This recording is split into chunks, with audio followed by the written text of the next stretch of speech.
Okay, i dag der skal vi finde toppunkter, og vi har lavet vores egen forskrift for et andengradspolynom, som hedder f af x er lige med 3x i anden minus 6x plus 7. Og den her formel er den generelle formel for andengradspolynom.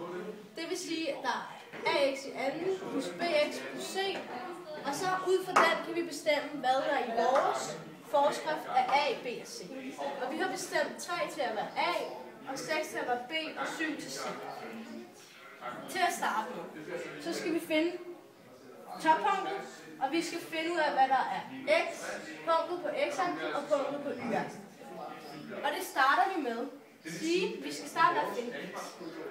Og ved at finde x har vi en formel, der hedder minus b over 2 gange a. Og der plotter vi vores tal ind, så det hedder 6 over 2 gange 3. Det har vi regnet ud i en spire, og det giver 1. Så har vi altså punktet på x-aksen, og det er 1. Til at finde y-aksen, der hedder det nemlig y er lige med minus d over 4 gange a. Og minus d, det er diskriminanten.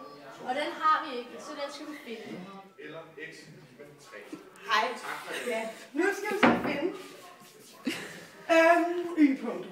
Og før vi kan finde y-punktet, skal vi finde diskriminanten. Så det gør der.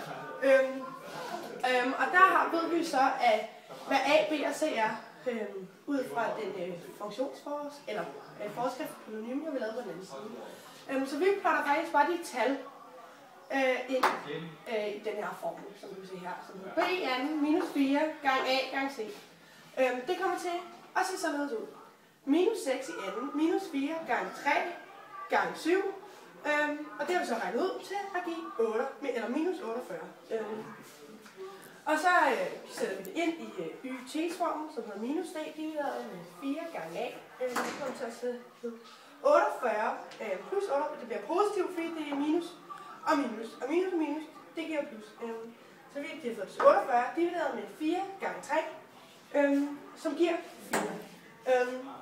Og derfor hedder vores punkt så 4,1.